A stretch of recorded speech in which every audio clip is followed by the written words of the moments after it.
दोस्तों नमस्कार। कुछ समय पहले उत्तराखंड बेरोजगार संघ के जो अध्यक्ष हैं राम भाई, उन्होंने एक बड़ा खुलासा किया था। थोड़ा उसको समझने की हम कोशिश करेंगे कि बिहार, झारखंड, छत्तीसगढ़ से बड़ी संख्या में यहाँ पर उत्तराखंड के जेई लगा दिए गए हैं। ये राम कंडवाल की पोस्ट थी कुछ समय पहले, और इन्होंने आगे लिखा था कि इसमें सब अब परमानेंट हो रहे हैं धीरे धीरे करके। उत्तराखंड का युवा सड़कों पर है, दूसरी जगह बर्तन रोटी बेल रहे हैं। यहाँ ग्रुप सी की नौकरी में बाहरी प्रदेश के युवाओं को चुपके से लाया जा रहा है और जेई बनाया जा रहा है। ये है उत्तराखंड पीडब्ल्यूडी में संविदा के हाल। इसकी शिकायत हमने कार्मिक सचिव से कर दी है। डाकिया भारी, मैनेजर भारी, कंपनी भारी और ग्रुप सी की नौकरी भी भारी। उत्तराखंड की बेटियों को नोच खा रहे, हमारी नौकरी भी खा गए, जमीनें खा गए। अब बचा क्या है? प्रदेश मिलकर हमें क्या मिला है? राम भाई, पहले तो बहुत स्वागत है आपका। ये बड़ा खुलासा कहेंगे, बड़ा भ्रष्टाचार है, भले ही ये आम लाइनें इस तरीके से लग रही हों। अब आप कह रहे हैं कि और विभागों में इस तरीके से हैं। थोड़ा मैं जानना चाहूँगा कि आपने इसमें जिक्र किया है बिहार, झारखंड, छत्तीसगढ़, एक बड़ी संख्या में जेई यहाँ पे लगा दिए गए। क्या खाली पीडब्ल्यूडी विभाग में लगे हैं कि बाकी और विभागों में भी लगे हैं? देखिए, ऐसे कई विभाग हैं जहाँ पर जो है बाहरी राज्यों के जो लोग हैं, जो युवा हैं, उनको बड़ी संख्या में उत्तराखंड में लाकर उनको यहाँ पर जो है भर्ती कराया गया है। अब जैसे हमने इसका खुलासा किया था, ये पीडब्ल्यूडी डिपार्टमेंट है और पीडब्ल्यूडी के भीतर जो है संविदा होती थी और संविदा के माध्यम से इनको लगाया गया है। अब आप ये देखेंगे कि संविदा एक तरह से ग्रुप सी, ये जो जेई है ये ग्रुप सी की नौकरी है। और ग्रुप सी की नौकरी में आप किसी बाहरी प्रदेश के लोगों को नहीं लगा सकते हैं। ये जियो में थोड़ा रोकना, ये जियो में बिल्कुल, ये नियमावली कहती है कि ग्रुप सी में आप बाहरी लोगों को नहीं लगा सकते हैं। कब की नियमावली? आपको मूल निवास दिखाना जरूरी है, आपको स्थायी निवास दिखाना जरूरी है, तब जाके आप जो है यहाँ पर भर्ती हो पाएंगे। और अगर आप देखेंगे, हाँ, जैसे पीसीएस स्तर का है, अगर आप जो है अपर पीसीएस कर सकते हैं तो उसमें बाहरी लोग भर सकते हैं, लेकिन ग्रुप सी में बाहरी लोग नहीं भर सकते हैं। हमने ये देखा कि भाई जेई की भर्ती में लगभग 40 से 45 ऐसे लोग हैं जिनको पीडब्ल्यूडी ने संविदा के माध्यम से यहां पर लगा दिया। खाली पीडब्ल्यूडी? अच्छा। मतलब मैं पर्टिकुलर अभी सिर्फ एक डिपार्टमेंट की बात कर रहा हूं, पीडब्ल्यूडी की। अच्छा। जिसमें कई चौंकाने वाले नाम हैं। जैसे अगर आप यहां पर देखेंगे, रितेश राज श्रीवास्तव हैं, पश्चिमी चंपारण, बिहार से। सोचिए यहां से बिहार कितना दूर है, पश्चिमी चंपारण कितना दूर है, और वहां से उस बंदे को जो है देहरादून लाया जाता है और यहां पर संविदा के माध्यम से जेई में लगा दिया जाता है। मैं ये पूछना चाहता हूं, ये कब लगा है? ये 2013 में लगे हुए हैं। अच्छा। 2009 और 2013 में लगे हुए हैं। इसमें कई लोग हमसे सवाल पूछ रहे हैं, क्या ये राज्य गठन से पहले के लगे? क्योंकि राज्य गठन से पहले उत्तर प्रदेश और हम उत्तराखंड एक ही हुआ करते थे, लेकिन ये राज्य गठन के बाद के हैं, ये 2009 और 2013 के लगे हुए हैं। और आप, सबसे बड़ी बात यह है कि जैसे चंपारण से हैं, बिजनौर से हैं, बरेली से हैं। अच्छा। आपका जो है फिरोजाबाद है, गाजीपुर है, बदायूं है, झारखंड है, छत्तीसगढ़ है। प्रदेश, देश का ऐसा कोई कोना नहीं है जहां से जो है उठाकर यहां पर इनको भर्ती नहीं कराया गया है। तो सवाल वही उठता है कि हमारे प्रदेश में जो एक तरह से डिप्लोमाधारी युवा है वो बड़ी संख्या में, यहाँ पे डिप्लोमाधारियों की संख्या लगभग जो है 2-2.5 लाख है यहाँ पे, और 2-2.5 लाख को आप दरकिनार कर रहे हो, उनको आप संविदा में नहीं लगा रहे हो जो हमारे प्रदेश के मूल निवासी हैं, और आप भारी लोगों को जो है यहाँ पर बुलाकर उनको जो है संविदा के माध्यम से जेई लगा रहे हो। और आज वही लोग ये कह रहे हैं अब हमें परमानेंट कर दो।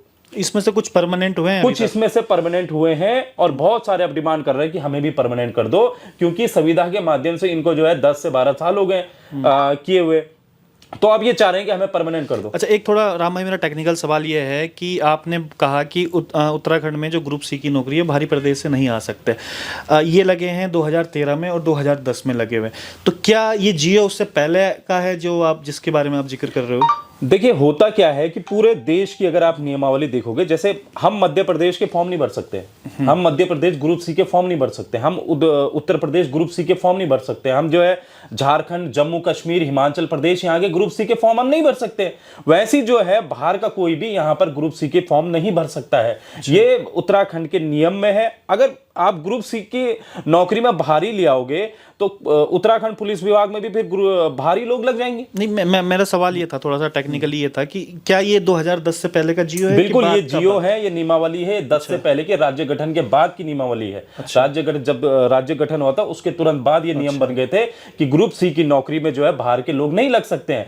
अब आप ये देखेंगे, अगर ये परमानेंट हो गए तो इस प्रदेश में एक नियम बन जाएगा। मान लीजिए कल तो कोई भी फिर हाईकोर्ट चला जाएगा, बाहर का आदमी यहां पर आके ये बोल देगा कि भाई ये संविदा के माध्यम से ग्रुप सी में लगे हैं, तो अब हमें भी लगाओ, हमें भी जो है फॉर्म भरवाना यहां से शुरू कर दो आप। अच्छा, तो आपका कहना है जो बाहर से लगे हुए उनको नहीं लगना चाहिए, लेकिन जो यहीं उत्तराखंड के वासी हैं उनसे भी दिक्कत है राम कटवाल को कि वो सही लगे हुए हैं? देखिए, हमारा ये कहना है कि जो आउटसोर्स के माध्यम से है, आउटसोर्स के माध्यम से आप परमानेंट की डिमांड नहीं कर सकते हैं, वो कोई भी हो, वो चाहे राज्य का भी हो, वो चाहे बाहर का भी हो। क्योंकि हम ये चाहते हैं कि इस प्रदेश में अगर आप जो है सीधी भर्ती, अगर आप जो है अंदर जा रहे हो, किसी भी सरकारी विभाग में जा रहे हो, तो सीधी भर्ती के माध्यम से ही जाना चाहिए। उसके लिए प्रॉपर विज्ञप्ति जारी होनी चाहिए, उसके लिए प्रॉपर जो है आपका अगर इंटरव्यू है उस भर्ती में, तो इंटरव्यू होना चाहिए जिसमें समान लोग जो है, कई लोग बैठे, तब जाके आप जो है उसमें अंदर बैठ सकते हैं, जिसका विज्ञापन निकलना चाहिए। लेकिन हम देख रहे हैं कि लेकिन उसमें राम भाई बड़ा टेक्निकल पेच है। एक तो उसमें सैलरी का बड़ा डिफरेंस आ जाता है, दूसरा यह है कि उसमें कई कड़ियां पार करनी पड़ती है, तो बड़ा लंबा प्रोसेस आता है। मान लीजिए अभी पेपर होते हैं तो उसके बाद रिजल्ट निकलता है, 2-3 साल का उसमें समय लग जाता है। तो अगर किसी को सडनली नौकरी मिल जा रही है और नौकरी कर रहा है, तो उसमें राम कटवाल को क्या दिक्कत है? नहीं, तो इसमें प्रॉपर अगर आप देखोगे कहीं पर भी आउटसोर्स, उपनल या फिर जो भी लगे हुए हैं, वहां पर प्रॉपर लिखा हुआ है कि आप जो है 6 महीने के लिए आपको जो है रखा जाता है, या फिर आपकी सेवाएं जो हम 1 साल के लिए बढ़ा दे रहे, 11 महीने के लिए कर दे रहे हैं। इस बीच जो है सीधी भर्ती के माध्यम से आप करवा दो। वहां पर अंडरटेकिंग में लिखा होता है कि आप जो है नियमित भर्ती की आप मांग नहीं कर सकते, और वहां पर 2 लोगों के हस्ताक्षर बकायदा, इस संविदा वाले जो मैंने अभी दिखाया आपको, बकायदा पीडब्ल्यूडी और हर संविदा में लिखा जाता है, 2 लोगों के उसमें जो है साइन होते हैं कि हम लोग जो है कभी भी परमानेंट की मांग नहीं करेंगे, लेकिन फिर भी परमानेंट हो रहे हैं। तो भाई जब आपने साइन कर दिए हैं, जब उस समय आपसे ये बोला गया था कि 11 महीने के लिए आप रहेंगे, तो फिर आज परमानेंट की मांग क्यों कर रहे हो? हम ये चाहते हैं कि भाई ये जो प्रदेश के 10 लाख युवा हैं जो बेरोजगार घूम रहे हैं, जो सड़कों पर जो है धक्के खा रहे हैं, उनका फिर क्या होगा? वो लोग कैसे फिर अपनी तैयारी करेंगे? या तो ऐसे में तो ये सब आपके पीछे पड़ जाएंगे कि भाई हमारी नौकरी छीनना चाह रहा है राम कटवाल, और आपके तो सब दुश्मन बन जाएंगे। नहीं, हम क्या नौकरी छीनना चाह रहे हैं, एक बात बताइए। हमने बोला उनको हटाओ आप, हम तो नहीं कह रहे हैं ना कि आप उपनल में से किसी भी कर्मचारी बेसिक सी बात है भाई, अगर डायरेक्ट भर्ती से अगर निकालेंगे तो ऑटोमेटिक वो हट जाएंगे। नहीं, वो कैसे हट जाएंगे? वो हटेंगे क्यों? हम ये कह रहे हैं कि अगर वो वहां पर हैं, देखिए दरअसल दिक्कत यहां पर ये हो रही है कि जैसे मान लीजिए एक पद के सापेक्ष वहां पर जो है 10 से 12 लोग लगे हुए हैं, बहुत सारे डिपार्टमेंट ऐसी है। अच्छा, एक पद है, उस पद के सापेक्ष वहां पर 10 से 12 लोग लगे हैं। अरे तो 10 से 12 लोग क्यों लगे हैं? फिर ऐसे में नई भर्ती कैसे आएगी? और आप कागजों में 10 से 12 दिखा दे रहे हो कि यहां पर 10 से 12 लोग तैनात हैं। तो हमारा वही कहना है कि भाई एक जो भी यहां पर पद खाली है, पहले तो उनके लेकर एक नई भर्ती आए, चाहे वो जेई में हो, चाहे वो जो है विभिन्न विभाग हैं, उन सब में नई भर्ती निकाली जाए। और उपनल वालों के लिए और जो संविदा कर्मचारी हैं, उनको हम ये नहीं कह रहे हैं कि आप इनको हटाइए, उनको मत हटाइए, लेकिन जो उनके सापेक्ष आपने 10 से 12 पद एक्स्ट्रा दिखा रखे हैं कागजों में, उनको जो है उनको कम करके, उनको हटा के वहां पर नई भर्ती लाई जाए। चलिए राम भाई, हम विषय से थोड़ा हट जाएंगे क्योंकि ये 2 अलग अलग विषय हैं। एक तो बाहरी वाला विषय है और एक जो संविदा से लगे हुए हैं एक वाला विषय। बाहरी वाले विषय में आपने बताया कि एक ही डिपार्टमेंट पीडब्ल्यूडी से 45 लोग आपने गिनवाए, उसमें से कुछ परमानेंट भी इस समय हो गए। टोटल अगर उत्तराखंड की बात करें तो कितने हैं और कौन कौन से विभागों में है? देखिए, बहुत जल्द इसका भी हम खुलासा करेंगे। आज तो आपके सामने जो है हम पीडब्ल्यूडी का खुलासा किया हमने। इसके अलावा जो है ग्रामीण निर्माण विभाग है, आरडब्ल्यूडी, हाँ आरडब्ल्यूडी है, वहां पर भी जो है काफी लोग लगे हुए हैं। उसकी लिस्ट भी हमने जल्दी हम उसको भी सार्वजनिक करने वाले हैं। उसमें भी लगभग जो है 10 से 12 लोग भारी को इन्होंने वहां पर रखा हुआ है। आरडब्ल्यूडी की बात कर रहा हूं मैं। तो इसके अलावा कोटद्वार में अपने एग्जाम्पल दिखाता हूं। कोटद्वार में उपनल के माध्यम से अगर आप देखेंगे, आरडब्ल्यूडी में 2 लोग लगे हैं, वो भी बाहर के, कोटद्वार में। जबकि उपनल किसके लिए बना था? उपनल बना था पूर्व सैनिकों के लिए। और कोटद्वार क्या? कोटद्वार गढ़ है पूर्व सैनिकों का। वहां पर पूर्व सैनिकों को उपनल के माध्यम से दरकिनार करते हुए बिना पूर्व सैनिक के वहां पर जो है रखा गया है, वो भी विशेष समुदाय के 2 लोगों को। तो ये कैसे हो गया? ये कैसे संभव है? आपको जो है कोटद्वार में पूर्व सैनिक नहीं दिखे, आपको कोटद्वार में पूर्व सैनिकों के आश्रित नहीं दिखे, और आप जो है दूसरे समुदाय के 2 लोगों को वहां पर जो है भर्ती कर देते हो, जिनके पिताजी ने कभी जो है फौज में सेवाएं नहीं दी। तो हम हो कैसे गया? मैं वही तो नियमावली में नहीं है। मैं वही कह रहा हूं, उपनल का गठन ही पूर्व सैनिक और उनके आश्रितों के लिए था ना। ये तो सीधा तौर पर भ्रष्टाचार है। ये बिल्कुल भ्रष्टाचार है, भ्रष्टाचार है। और दूसरा, ये युवाओं के साथ हनन है। ये उन प्रदेश के तमाम युवाओं के साथ हनन है जो है दिन भर लाइब्रेरी में बैठा है, अपनी नौकरी की तैयारी कर रहा है, अपनी वैकेंसी की तैयारी कर रहा है, उसके साथ अत्याचार हो रहा है और उसकी लड़ाई हम लड़ रहे हैं।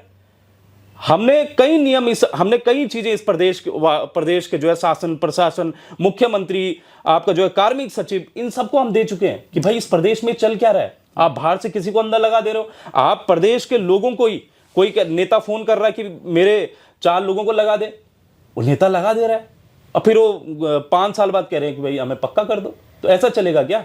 तो ये खाली 2010 और 13 के हैं कि इसके अलावा अन्य ईयर में भी लगे हुए? हमने तो एक लिस्ट दी है ना, हम ये कह रहे हैं कि हमारे पास ये लिस्ट है। इसके अलावा इस प्रदेश में ऐसी कितनी लिस्ट होंगी, ऐसे कितने तथ्य होंगे। मतलब जब बेरोजगार संघ प्रदेश को बताएगा कि ये लिस्ट है, जब बेरोजगार संघ शासन प्रशासन को बताएगा कि ये लिस्ट है भाई, जब हम खुलासा करते हैं तभी वो लिस्ट आएगी। इसके अलावा आप सोचिए, ये तो बेरोजगार संघ के पास लिस्ट आई है, इसके अलावा कितनी सारी लिस्टें होंगी और आरडब्ल्यूडी में कितने सारे और होंगे, इसके अलावा जल निगम में कितने सारे लोग होंगे। तो वो धीरे धीरे आप देखना इस प्रदेश में वो सारी लिस्ट हम जारी करेंगे। और अगर ये शासन प्रशासन को हम दे चुके हैं कि भाई ये आप इनको बाहर कीजिए, अगर शासन प्रशासन इनको बाहर नहीं करता है तो इनके डिपार्टमेंट के वहां पर जाकर ही इनके नाम वहां से पुकारे जाएंगे कि भाई ये इस क्षेत्र का है, बिहार से है, ये मध्य प्रदेश से है, वहां क्यों लगा है, हमारे प्रदेश के युवाओं की नौकरी क्यों खा रहा है, ये हम चिल्लाएंगे वहां जाके। तो ये बहुत जल्द हम करने वाले हैं। इसको लेकर हम जो है सॉल्यूशन क्या मिलेगा? नहीं, सॉल्यूशन क्या, प्रदेश के लोगों को पता चलेगा कि भाई आपकी नौकरी कौन खा रहा है। क्यों हमारे प्रदेश के जो परिवार है, मान लीजिए मेरा परिवार, तो मेरा परिवार मुझे पॉलिटेक्निक क्यों करा रहा है जब मुझे इस प्रदेश में नौकरी नहीं मिलनी, नौकरी जो है बाहर का व्यक्ति को यहां पर मिलने, तो पॉलिटेक्निक में क्यों कर रहा हूं लाखों रुपए देके, मैं बीटेक क्यों कर रहा हूं लाखों रुपए देके, जब मुे पता है भाई मुझे नौकरी नहीं मिलनी है बिहार से। ये राम भाई क्योंकि बहुत पुराना मामला है, आप बता रहे हैं 2010 2013, ये किन लोगों ने लगाए हुए हैं? ये क्या ये मंत्रियों के लगाए हुए हैं या अधिकारियों के लगाए हुए हैं? क्योंकि हमने अमूमन देखा है कि विभिन्न प्रदेशों की लॉबी बड़ी हावी रहती है। कभी यहाँ पर हम कहते हैं कि बिहारी लॉबी हावी है, कभी हम कहते हैं कि पश्चिमी उत्तर प्रदेश की लॉबी बड़ी हावी है। तो क्या इस प्रकार का भी है कि जो लॉबी जब हावी रहती है तो अपने लोगों को वहाँ लगाती है? बिल्कुल, आपने बिल्कुल सही कह रहा है, यही है इस प्रदेश में, यही हो रहा है। जो लॉबियां फिलहाल बाहरी राज्यों की यहाँ पर चल रही हैं, वही लॉबी अपने लोगों को लगा रही हैं और वो लॉबी तो लगा ही रही है। इसमें उत्तराखंड के नेता भी मिले हुए हैं, क्योंकि उत्तराखंड का नेता अगर मतलब मैं विधायक अगर अपने क्षेत्र का हूं तो अपने क्षेत्र के लोगों को लगाएगा अमूमन, तो वो कम से कम अपने उत्तराखंड के लोगों को लगाएगा। बिल्कुल लगाएगा, लेकिन इस प्रदेश में आप नेता भी तो देख रहे हो जिनकी मानसिकता आज वही है, जो कहते हैं कि भाई हम तो बिहार से आए हुए हैं, हमारी जाति बिहार की है, कोई कहता है हमारी जाति तो राजस्थान की है। ऐसे कई नेता थे ना जो अभी बीच में कह रहे थे। तो आप देखो इस प्रदेश में अगर उन नेताओं की मानसिकता ये है कि भाई हम बाहर से आए हुए लोग हैं, उत्तराखंड में बसे हुए लोग हैं, तो क्यों ना हम तो कहते हैं कि उन्हीं नेताओं ने इनको भी लगाया होगा 100%, जिनकी मानसिकता आज वही है। तो भाई जो बाहरी राज्य का यहाँ पर अधिकारी है उसकी भी मानसिकता वही है, हमारे नेताओं की मानसिकता भी यही है। तो हम कैसे ये मान ले कि हमारे जो लोग हैं यहाँ पर उनको यहाँ पर नौकरी मिलेगी? तो ये सारी चीजें, और मुझे लगता है कि इसमें प्रदेश के लोगों को जरूर जो है सामने आना चाहिए और अपने हक हकूक के लिए लड़ना चाहिए। आप देख रहे होंगे कैसे अंकिता भंडारी बाहर का वीआईपी नाम आ रहा है ना, कोई हमारे प्रदेश की बेटियों को जो है नोच खा दे रहा है बाहर से आके, यहाँ पे हमारी नौकरियों को खा दे रहा है, हमारी जो है जल जंगल को खा दे रहा है। तो ये कब तक चलेगा ये सारी चीजें? अब इसमें लास्ट फैसला तो सरकार को ही लेना है। तो अगर सरकार नहीं चाह रही है तो अब बेरोजगार संघ राम कंडवाल क्या स्टेप आगे उठाने वाले हैं? नहीं, मैंने लेके जाएंगे मामले को कि किस तरीके से करेंगे? हमने आपसे कह दिया, कोर्ट का भी बड़ा प्रश्न आता है कि कोर्ट में भी फीस चाहिए जाने के लिए। मैं वही कह रहा हूँ, देखिए कोर्ट में तो हमेशा फीस चाहिए होती, तो हमारे पास इतने नहीं है, आर्थिक मदद जो है नहीं है।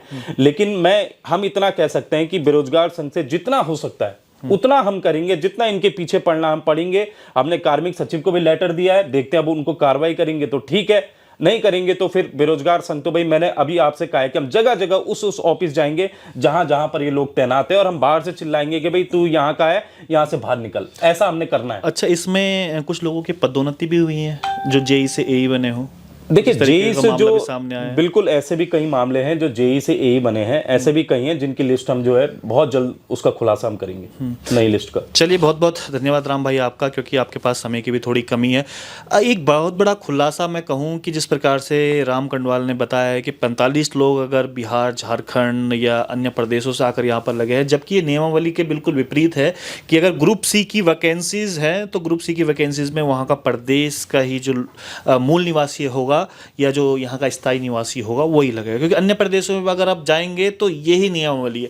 अगर इस प्रकार से ये हो रहा है और बेरोजगार संघ ने इसका खुलासा किया है तो निश्चित रूप से ये बहुत बड़ा भ्रष्टाचार उत्तराखंड में आने वाले दिनों में आपको देखने को मिलेगा। तब तक के लिए बने रहिएगा विजय पथ न्यूज़ पर। बहुत बहुत धन्यवाद।